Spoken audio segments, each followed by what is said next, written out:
Climato-réalistes contre la pensée-unique. Je vais passer la parole, ou bien on peut peut-être faire quelque chose de plus vivant, c'est-à-dire que la salle pourrait poser des questions à monsieur ou au président Klaus, de manière à, parce que vous n'avez pas tellement eu le temps d'en poser tout à l'heure, et je pense que ça pourrait être quelque chose de plus sympathique pour les uns et les autres, de poser vos questions et d'avoir des réponses appropriées à ce que vous attendez derrière la question que vous avez posée. Voilà, je suis arrivée au bout. Je vous remercie de m'avoir écouté et je pense qu'il est plus important maintenant d'écouter nos deux conférenciers. Donc, à vos questions, on les attend et ça sera traduit, bien évidemment.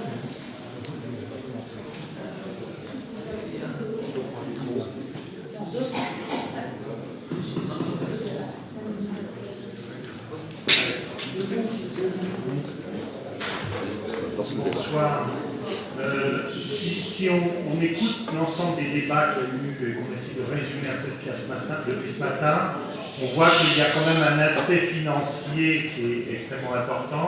Et il y a au départ quand même une espèce de composante idéologique extrêmement forte qui a grandi progressivement. C'est ça, il me semble, le cœur un peu de ce qu'on entend de votre part, aussi bien du président Klaus que de M. Moore. Je voudrais vous demander si vous pouvez, l'un et l'autre, aller un petit peu plus à fond dans l'analyse de ce que vous pensez qui sont les causes de cette espèce de mouvement incroyable qu'on a vu grandir jusqu'à présent. Lequel d'entre vous commence? Président. Ah non. Merci. Yes. Well, I think the fundamental issue here is that when God died, there was no alternative, and climate change has filled this gap. I know this is a sensitive subject, but when you ask people who are in the ideological wing of the climate discussion, who have said the science is over, the debate is finished, it's all settled, almost all of them are atheists. At least that's what they would say. So, but they still have a religion. And so I think there's many philosophers, historians who have pointed out that for the vast majority of the population, they need something to cling to. Perhaps it's because of the fear of inevitable death, or because they are afraid of the future, like we've talked about today, that fear is the underlying thing they stick in you in order to get you to come on their side. Fear and guilt, very powerful combination. You feel afraid because you're killing your grandchildren while you're driving your car, and you feel guilty for this. And so the universal fear and guilt that is projected by this climate ideology is very powerful. So there's that. There's the fact that it is overarching globally. It applies to everything, everywhere, all the time. The salamanders are getting smaller. French wine is going down in quality. Children are, I don't know, being taught by the devil. It's like in Ghostbusters. You will perish in flames. And so it's this major apocalyptic, catastrophic, Armageddon thing. And it's, for some reason, it captures the imagination of many people. But then on the other hand, there's the political side. And that is the fact that this whole narrative appeals to 5 of the most powerful elites in all of world society. First, to the Greens, who use it to raise money and propagandize. Second, to the media, where sensationalism is how they sell their product. Third, to the green industry that is benefiting from the vast amounts of subsidies and crony capitalism all through society today. Fourth, from the politicians. And the politicians want to have, as has been mentioned as well, something beyond just the next election to say why they should be in power. They should be in power to save you from the catastrophe and your children and their children. So it's always about your children and their children, and we will save the world for them in the future, and this is their selling point. And then, of course, there are the scientists. This is perhaps the most serious aspect, but they too, because of the vast amounts of public money that are flowing into this climate science, as they like to call it, NASA, $1.6 billion a year, public money going in just for the climate research. Of course they're going to say that CO2 is a control knob. So the corruption of science is at the bottom of this. At the top of it is the media, the Greens, and the politicians all spouting it out and at the same time criticizing anybody who says anything different, making them lose their jobs, making them lose their reputation, and damaging them in the public eye. So these two aspects, the ideology and the powerful convergence of political interests and personal and institutional interests, adds up to something like some kind of tsunami. And it's time to stop. That's my only goal. And it's why I had the energy to come out. It gives me energy to be able to share what I see here as an alternative narrative which leads one to celebrate CO2 and to even celebrate fossil fuels, because they're the cause of the CO2. And if we just clean the air coming out of the power plants from sulfur dioxide and soot and smoke and particulates, and be happy with the CO2 and the water that's coming out of this combustion, because all we're doing is putting the CO2 back into the atmosphere, which came from it in the first place. Every CO2 that we put back in the atmosphere came from it in the first place. What is wrong with that? That is the balance. That is the cycle. So it's an alternative explanation, and it's one that is far more based in real science and real mass balance equation of the products of the earth going around in a cycle, instead of all going down to the bottom of the sea and never coming back. Thank you. Thank you. Why I think this is happening. Thank you very much. President, do you want? Well, thank you very much. I think that everything has been already mentioned here today. I think there is nothing new to be told. First, I think that the question about ideology is for me really fundamental. We were experts on ideology because in the communist era we lived permanently with ideology. You had the luxury of living in a free France without thinking about it. For us it was the daily topic of our thinking. That's important to say. So when I, 10 years ago, decided to write my book about the global warming nonsense, I was searching for a title. The title in Czech originally was Blue, Not Green Planet.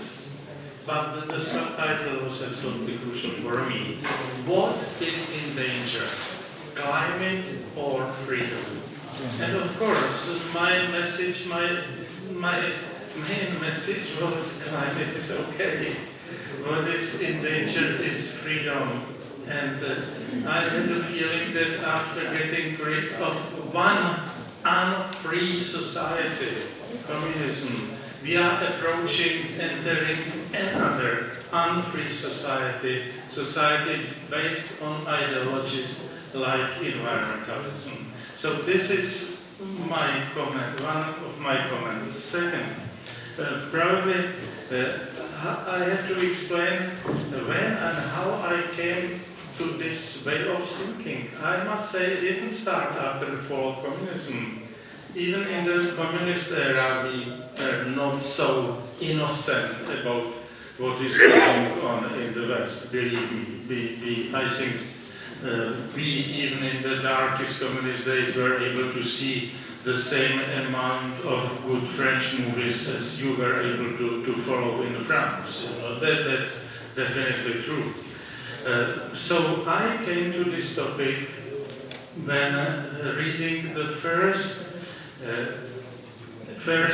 environmentalist news, books, articles at the end of the 1960s and early 1990s. It was for me the Club of Rome was in the darkest communist days. I understood the danger connected with the Club of Rome thinking and with the whole green ideology. So it was at that moment when I discovered the dangers of environmentalism, not now, not after the fall of communism. Third point,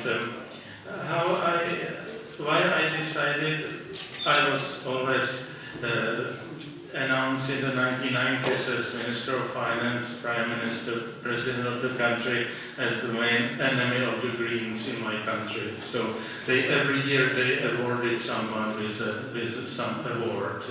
And I got it most of the years, you know, by saying something which they didn't like. Nevertheless, I was motivated to write this short book when I was still president of the state, which means I didn't have the luxury of being an independent scholar or something like that. I remember 10 years ago I was involved in a debate about the size of the discount rate used in climatological models, and it brought me to this debate. And I remember I decided during the Christmas 2006, I decided to write a piece, an article about the discount rate, why they are low for Mr. Stern and all the other guys, and why not. So I during the Christmas vacations, I wrote that piece. Then I discovered that it's too short, too long for a newspaper, too long for a newspaper, too short for a serious article. So I decided to write something in front of that and something after that. That was my first book. For an economist, the debate about the discount rate used in those models is absolutely fundamental, because it is the intertemporal dimension which is absolutely crucial, and without understanding the substance of the role of the size of the discount rate in the climatological models, we don't understand anything. You know, therefore, they need the almost zero discount rate to put the future at the same level as the present time and so on. So those are the important things which we should stress. So for me, the global warming doctrine is another version of environmentalism, and it's the easiest topic for the environmentalists to fight, because all the other stupidities written by the Club of Rome, that there will be in 20 years there will be no coal, no oil, there will be hunger in countries like they remember probably those prophecies.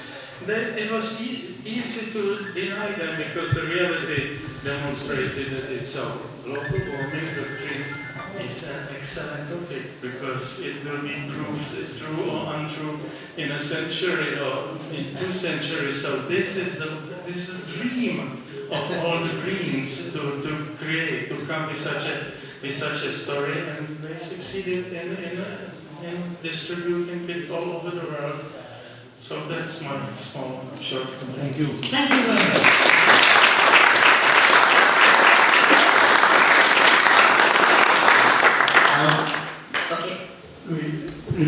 Vous dites que beaucoup de choses ont été dites. C'est vrai, sur le plan politique, beaucoup de choses ont été dites. Mais enfin, on est un peu déprimé quand on sort d'une conférence comme celle-là parce qu'on ne voit pas tracer de voie vers le futur. Il y a une chose dont on ne parle pas en particulier, les surgénérateurs. La France avait Superphénix. Elle l'a abandonné sous la pression des Verts. C'est M. Jospin qui, pour faire sa majorité plurielle, a fait arrêter Superphénix. On a le projet d'Astrid qui est qui a commencé. On sait que l'énergie qui actuellement est tirée de l'uranium, c'est un véritable gaspillage. On ne tire que 5% de l'énergie de l'uranium actuellement, alors qu'avec les surgénérateurs, on pourrait en tirer 95%. Et il faut bien qu'on trouve une solution d'attente avant la fusion. Alors j'aimerais bien que dans les conférences sur le climato-réalisme, on traite de l'avenir et des perspectives offertes par les surgénérateurs. Et il faut savoir que les Russes, les Chinois travaillent sur le sujet et n'en sont pratiquement plus au stade du prototype. Oui, ça c'est très vrai. Qui peut... you can answer? Yes, this is a very critical point. Although there is still enough native uranium to do it in the wasteful way we do it now, or it's not really wasteful, it's just we're not very efficient in our use of uranium. I mentioned in my talk that Russia already has 2 fast reactors on the Caspian Sea that work very well, and they're building a 3rd one, and they're selling these models to China. So those 2 countries see the future. When you say only 5%, I think you're referring to the fact that the enriched uranium now has approximately 4 or 5% uranium-235. But in fact, all the depleted uranium-238, which is in the form of uranium hexafluoride in large gas containers, can all be brought back into the system again. And so actually we're only using 1% approximately of the available energy in the uranium which is being mined. 0.7% is uranium-235, but some plutonium-239 is actually burned in the first burn, which is being transmutated from uranium-238, which is not fissile but only fertile. But because we have these 2 other isotopes, uranium-238 and thorium, which are not fissile, uranium-235 being the only fissile isotope on Earth, and it's only 0.7% of natural uranium. But the other 99.3% of uranium-238 is fertile. In other words, can be converted into a fissile isotope, plutonium-239, in a light water reactor like you have in France, the Westinghouse, basically the Westinghouse reactor design. And that means that there's still 99% approximately of the energy in the used nuclear fuel and the depleted uranium hexafluoride. So then you take the thorium, which is approximately 4 times more abundant or even 6 times more abundant than uranium in the Earth's crust. And all of that thorium can also be converted into uranium-233, which is a fissile isotope in a nuclear reactor. So all you need is to start the reaction with some of the plutonium-239 that is created in the first burn, and you can burn either uranium-238 or thorium in the next cycle and the next cycle and the next cycle. So if you take 99% is left of the energy in the used fuel in uranium hexafluoride, 100 years becomes 10,000 years. That's what we have. So let's not worry, because we know how to do the technology. If you look at the history of nuclear energy, there's only one accident that has caused the loss of civilian life, and that was Chernobyl. And that was only because behind the Iron Curtain, the Russians took their plutonium weapons production reactors and cookie-cuttered them for power production. They had a positive void coefficient, so they were capable of having a runaway chain reaction, unlike any of the other reactor designs used for civilian energy. And that's what happened. And it didn't happen during normal operations. There were 4 reactors at Chernobyl, and a group of engineers came in from Nuclear Central in Moscow somewhere to do an experiment on that reactor, and it went terribly wrong because they ordered the operator to remove the safety controls so that the safety would not interfere with the reactor. And so what happened is, boom, they had a nuclear explosion there. And then they didn't evacuate the people because they wanted it to be a secret that they had this problem. And so all the people were irradiated. Despite this fact, 350,000 people were eventually evacuated from Chernobyl, and there is no history of cancer in that population which has been studied carefully. And they were given more radiation than anybody at Fukushima, like 100 or 1,000 times. There's no chance there will be any health effect from Fukushima. And so, and 3 Mile Island was the other one, but it was just a hiccup. No one was even exposed to any significant radiation there, not even the workers. Whereas in Fukushima they were, some of them. So what we have is the safest technology for producing electricity in the whole world. Hydroelectric energy has caused far more deaths than nuclear energy. One accident in Russia not that many years ago killed 65 people. And it is said by the World Health Organization that Chernobyl's death toll was 56. That's it. Greenpeace says 300,000, but they don't have any gravestones or names. You know, it's just ridiculous what these people have said. But that is the truth. We have 10,000, 100,000 years of nuclear energy in this world. And when the fossil fuels are gone, which might be now quite a lot longer than we thought, peak oil might come 500 years from now, who knows? But when we finish with fossil fuels, eventually we will have nuclear energy, and people will then realize how important it is. Right now they can just say, oh, well, I don't know what's going on in Germany, it's so crazy, they're going to shut down their coal, they're going to shut down their nuclear, then they'll say we have to shut down the gas.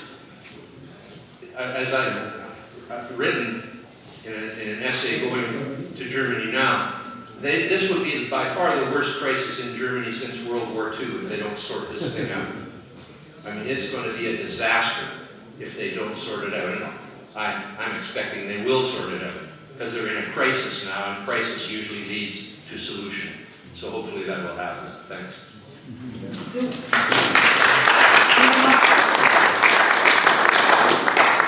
Yeah, if I understood correctly, maybe our colleague wanted to answer it. If I understood the English translation of the question correctly, the question was, what's the remedy? Is that right? The remedy of what? It was about fast breeders. I didn't understand, but it seems to me that we are no technicians here. We are no technical engineers. So for us, the debate about technical issues is not relevant here.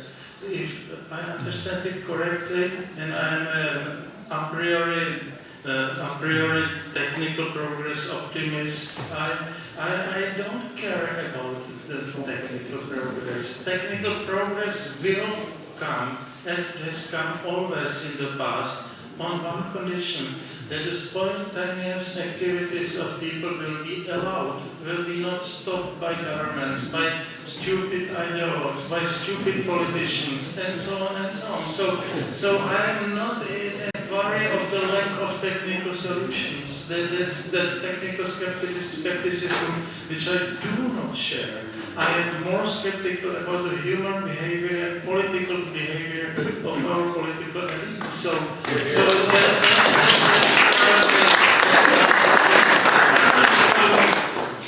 So I think that I am a true believer in human ingenuity, in spontaneous activities of men and women, in markets and in invisible hand and so on. So I don't think we have to discuss the details of another version of nuclear reactors. That's really not the topic of our today's discussion. I understand it perfectly. Thank you so much. Là,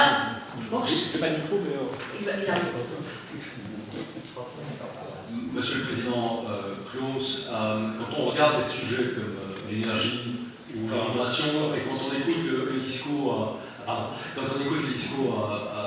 que vous venez de tenir, est-ce que vous n'avez pas le sentiment que quelque part les véritables héritiers finalement des grandes valeurs traditionnelles qui ont fondé la civilisation occidentale se situent aujourd'hui davantage en Europe centrale qu'en Europe occidentale?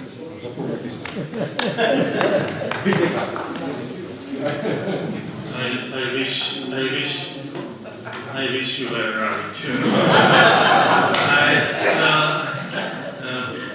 This is only partly true. For me, the development. I am not somehow disappointed with the developments in Western Europe.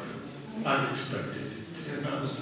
I am disappointed with the developments in Central and Eastern Europe because I really suppose that our eyes have been a little bit sharpened by the communist experience, and I'm afraid that we are moving in the same direction. We are approaching the same blind alley as you are in. So I'm very optimistic in this respect. My great regret. Oui, moi je me demande si j'ai bien fait de venir parce que M. Klaus, le président Klaus m'a fait peur. Parce que je trouve qu'en France, c'est pas moi qui l'ai dit, on est communisé dans les esprits. Alors ça va nous prendre du temps de revenir sur les bêtises qu'on est en train de faire dans le domaine qui nous occupe aujourd'hui. Mais est-ce que vous ne pourriez pas prendre la tête d'une croisade médiatique qui partirait chez vous et qui inonderait un peu le net avec des réflexions du genre de ce que vous avez fait, et puis M. Bourg également, et quelques autres. Parce qu'en France, ce sont les médias qui nous ont conduits là où nous sommes. Il y a sans le support médiatique, il ne serait pas arrivé. Alors je vous demande de prendre la tête d'une croisade pour nous faire prendre le conseil.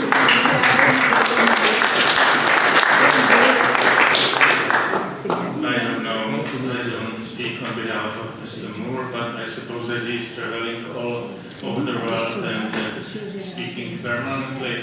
I am here in Paris now. I was last weekend in Bologna, the week ago in London, the week before that in Kazakhstan, in Astana, and the week before that in Washington, permanently preaching the same story. So there is my book recently published in France about the mass migration.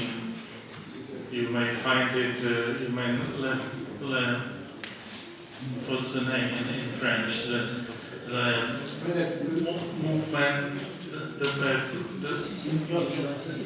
purple, you know, this is published by Akmatan.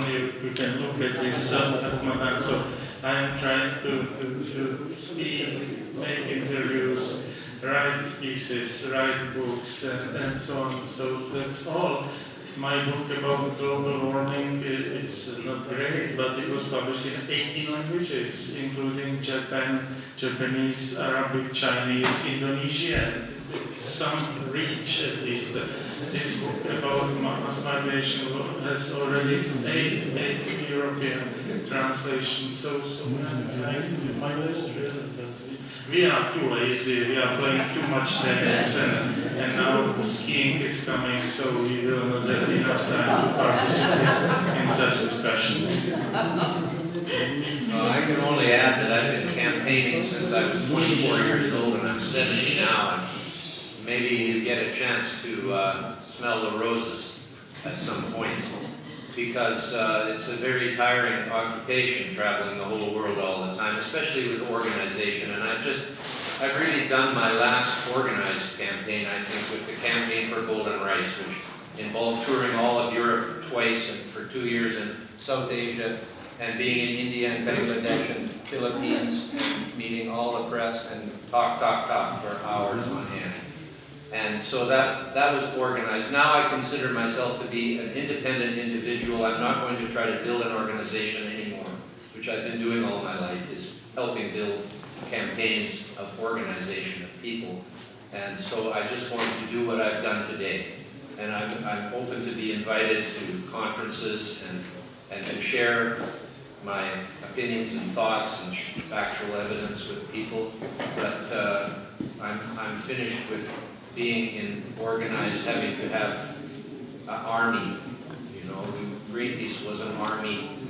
I've had many other different organizations that I've been with, sustainable forestry, aquaculture, and for the last 15, 20 years, a wide range of subjects, including 6 years as a representative of nuclear energy in the United States with a big organization with budget, $8 million a year budget type thing. So I'm kind of almost done, but not quite.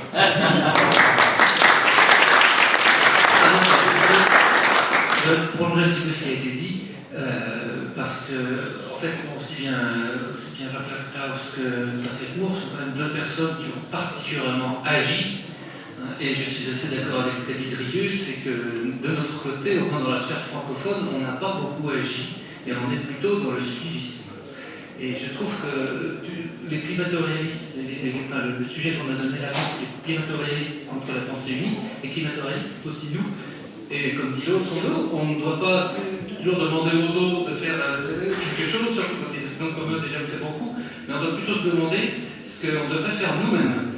Et donc ça, sans doute, peut-il nous aider à trouver des pistes pour trouver la manière dont nous pourrions agir à notre niveau. On n'est pas chef d'État, on n'est pas cofondateur de Greenpeace, mais on peut quand même peut-être faire des choses. Et c'est peut-être plutôt ça qui peuvent nous apporter aujourd'hui. En prenant leur exemple. En prenant leur exemple. Oui, juste une question, ça correspond un peu à la question que je voulais poser, particulièrement à M. Klaus. Mais M. Moore a peut-être aussi une idée sur la question. Alors, M. Klaus, vu les idées que vous avez, le profil politique que vous avez, comment avez-vous pu être Premier ministre et président de la République d'un pays finalement? Parce que nous, en France, on ne sait pas faire.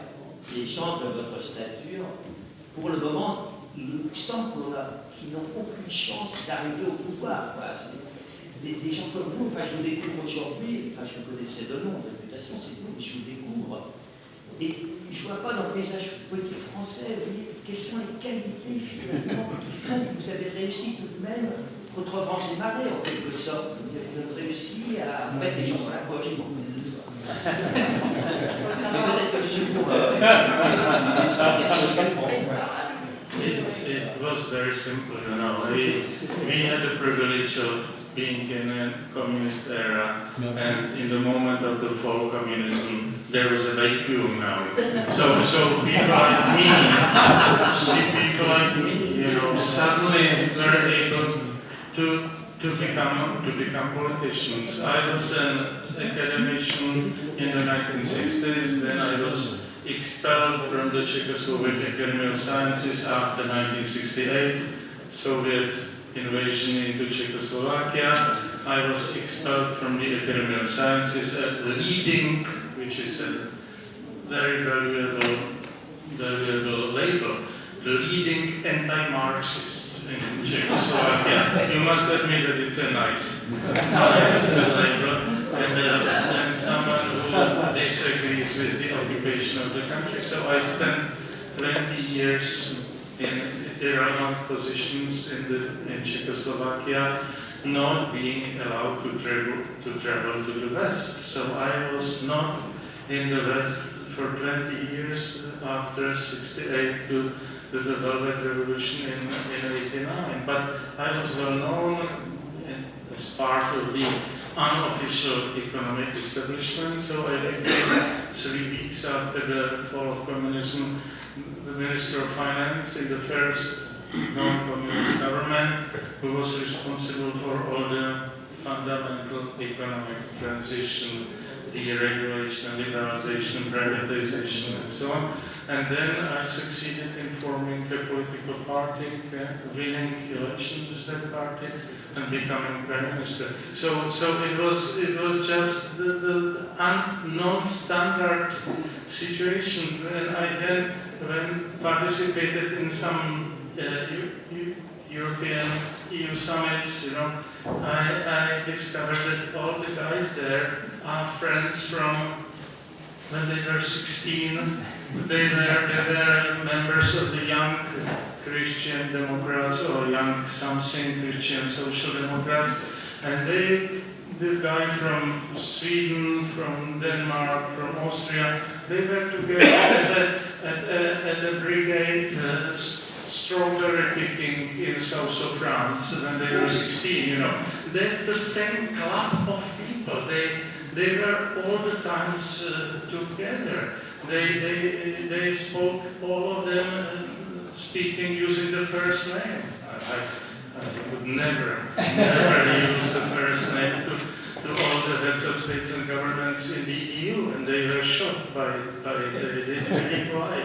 So it was an unusual situation because the fall of communism somehow made it possible that some people who had never even thought about entering politics became politicians overnight, and that's very unusual and a lucky moment, I must say.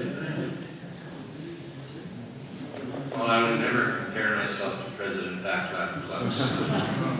Not in a million years. I was just a lucky country boy who was sent to a good school in the city where I excelled in science and philosophy, and was also lucky that I was right there at the time when the radicalization occurred, not against communism, but against war and nuclear war and escalation of nuclear weapons. So we rebelled against this. And so that's what gave me strength at the time to become a campaigner. I could have, I suppose, gone to a laboratory or a university for the rest of my life and lived quietly. But I was energized and remained so ever since. And I can hear in the President's voice that he is just as energized today as he was then. And it's a good feeling. So I'll keep on trying to feel that. That is very good, but if I'm not wrong, the people like Mr. Moore tried to fight capitalism, but we in 89, we wanted to bring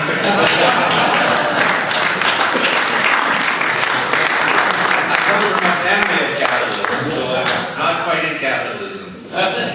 Only nuclear war. And killing the whales. So, je pense que maybe one last very short question. Just the last. The last one. How many years of constant cooling of the Earth, if ever that was observed in the next years, would it take to reverse the whole mechanic?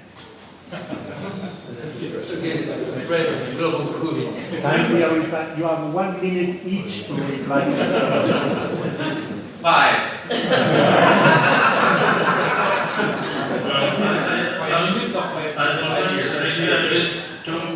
What mechanics, mechanics of political thinking. No, it's your president, it will take a long time, I'm afraid. Merci à tous. Vraiment, merci à vos deux conférenciers qui ont aussi beaucoup d'humour, qui ont été merveilleux toute la journée.